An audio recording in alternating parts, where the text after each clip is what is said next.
मौला सभी और क्या चाहता है, बस मग़फ़िरत की अता चाहता है।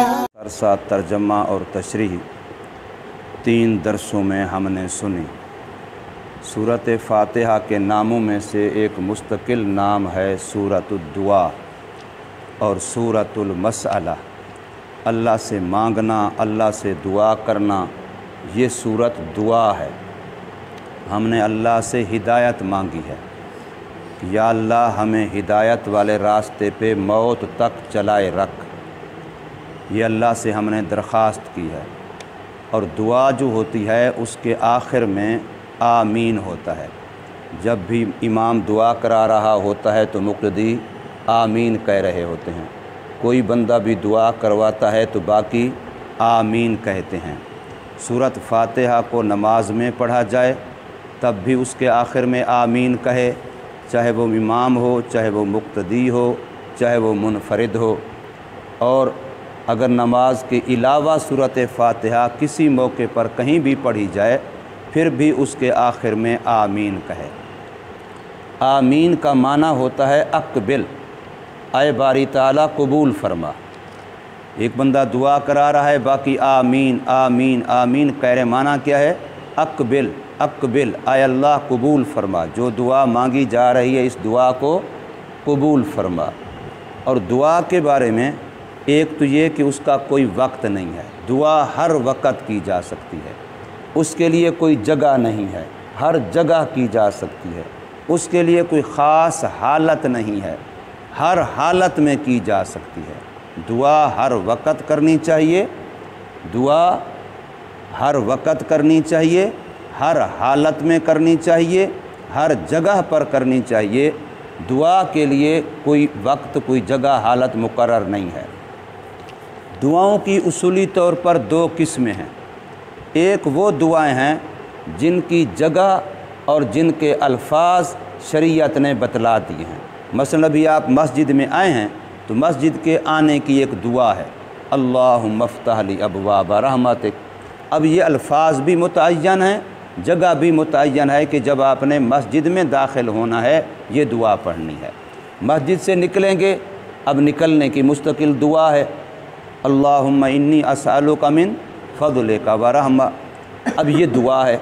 ऐसे ही सोने की दुआ है, उठने की दुआ है, खाना खाने की दुआ है, खाने के बाद की दुआ है, वज़ू के अंदर दुआ, वज़ू से पहले दुआ, वज़ू के आखिर में दुआ।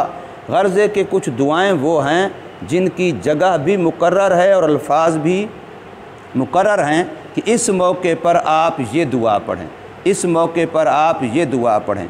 इन दुआओं के बारे में एक बात याद रखें, जिन दुआओं की जगह भी मुकर्रर हैं और अल्फाज भी मुकर्रर हैं, इन दुआओं में हाथ नहीं उठाया जाता। मसलन आप मस्जिद में दाखिल होते हुए दुआ पढ़ते हैं, लेकिन क्या हाथ उठा के पढ़ते हैं? आप सोते वक्त दुआ पढ़ते हैं, हाथ उठा के पढ़ते हैं? सो के उठते हैं, दुआ पढ़ते हैं, क्या हाथ उठा के पढ़ते हैं? वज़ू के शुरू की दुआ, वज़ू के दरमियान की दुआ, वज़ू के आखिर की दुआ, खाने के शुरू की दुआ, खाने के दरमियान की दुआ, खाने के आखिर की दुआ।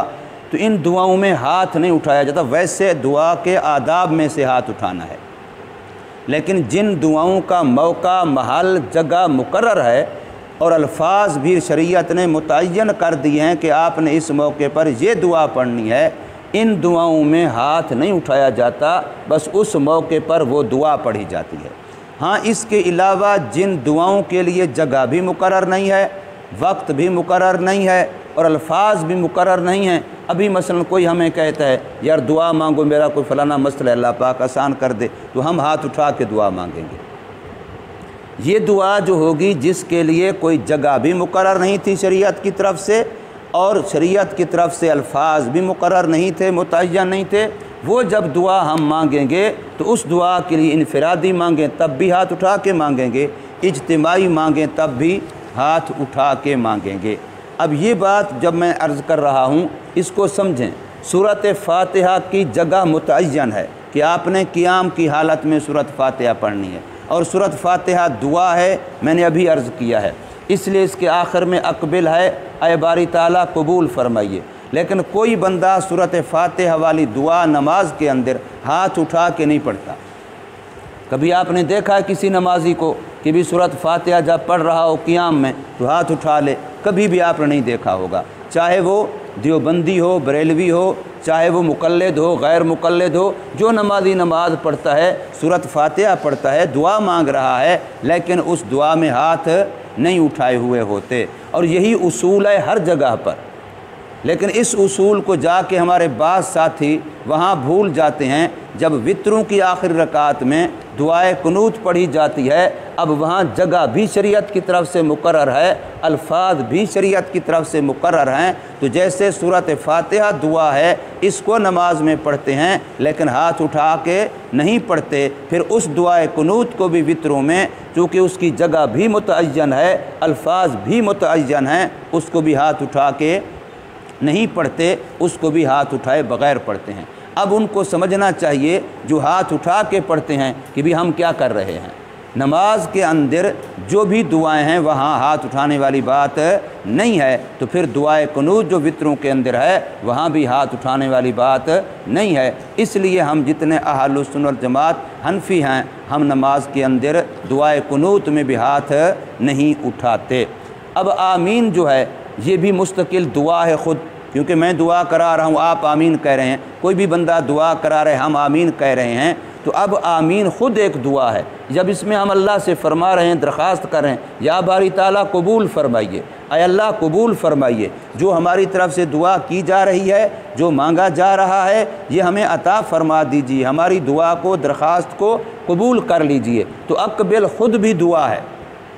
जब अक़बिल दुआ है तो ये आमीन का तर्जमा किया मैंने, तो आमीन भी दुआ है। और दुआ के अंदर असल ये है कि वो आहिस्ता की जाए। कुरान मजीद के अंदर ये बात मौजूद है कि अल्लाह तबारक व तआला को पुकारो, लेकिन दिल में, क्योंकि दुआ मांगना होता है, एक होता है दुआएं पढ़ना, दुआ पढ़ना ज़ुबान का काम है, दुआ मांगना दिल का काम है। दुआएं मांगी जाती हैं, दुआएं पढ़ी नहीं जाती। आजकल जो हमें एक शिकवा है, वो जितना अरसा हो गया दुआ कर रहे हैं लेकिन दुआ कबूल नहीं होती, हमें यहाँ मुगालता लगता है। हम दुआएं पढ़ते रहते हैं और दुआएं पढ़ने से दुआएं कबूल नहीं होती, दुआएं मांगने से दुआएं कबूल होती हैं। मांगना अलग चीज़ है और पढ़ना अलग चीज़ है। एक बच्चे को नमाज हनफी पकड़ा दो, दुआओं की कोई किताब पकड़ा दो और वो दुआ पढ़ सकता हो, वो सारी किताबचा वो अभी आपको पढ़ के सुना देगा। उसने दुआ पढ़ी है, उसने दुआ मांगी नहीं है। दुआ मांगना अलग चीज़ है और दुआ पढ़ना अलग चीज़ है। हमने इस वक्त मुगालता हमें ये है कि हम परवाह नहीं होती, दिमाग कोई और सोच रहा होता है, आँख कोई और देख रही होती है और ज़ुबान हमारी दुआ बोल रही होती है, फिर हम समझते हैं हम दुआ मांग रहे हैं। मांगने वाला जो होता है, जो उसकी ज़ुबान पे होता है, वही उसके दिल में होता है, वही उसके दिमाग में होता है। उसकी सारी की सारी तवज्जो उसी ज़ात की तरफ होती है जिससे वो मांग रहा होता है, जिससे वो दरख्वास्त कर रहा होता है, जिसके सामने वो झोली फैला रहा होता है, जिससे वो कुछ लेना चाहता है। अब हम मांग तो रहे हैं अल्लाह तबारक व तआला से, लेकिन हमारा दिल किसी और तरफ है, ख्याल किसी और तरफ है, आँख किसी और तरफ है, ज़ुबान कोई और बोल रही है। फिर हम कहते हैं हम इतने अरसे से दुआएं कर रहे हैं और हमारी दुआएं कबूल नहीं हो रही। भाई दुआ कबूल तब होती है जब दुआ दिल से मांगी जाए।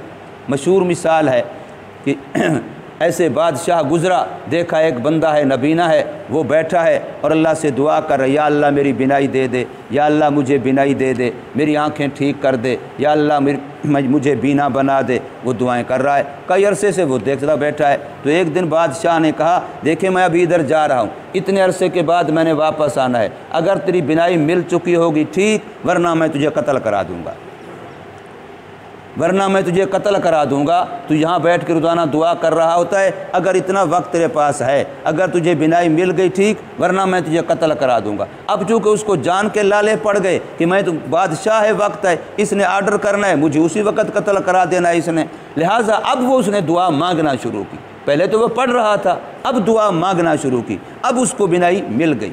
इमाम बुखारी रहमतुल्लाह तआला, जिसकी सही बुखारी शरीफ किताब हम पढ़ते सुनते अल्हम्दुलिल्लाह, ये इमाम बुखारी रहमहुल्लाह तालिब इल्मी के ज़माने में नाबीने हो गए थे।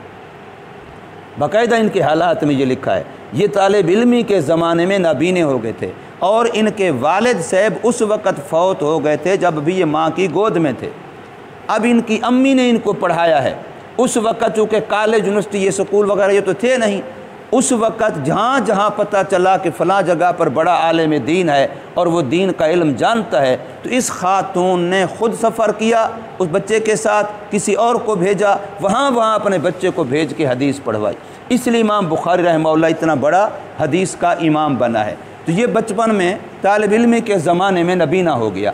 तो इसकी वालदा ने इतनी अल्लाह से गिड़गिड़ा के दुआ मांगी, ऐसी रो रो के मांगी कि बारी ताला मैंने तो गोद में मन्नत मानी थी कि मैं इसको इतना बड़ा आलिम बनाऊंगी, ऐसे रसूलुल्लाह सल्लल्लाहु अलैहि वसल्लम की हदीस सिखलवाऊंगी, ऐसे कुरान सिखलवाऊंगी। आँखों के बग़ैर ये बेचारा कैसे सीखेगा।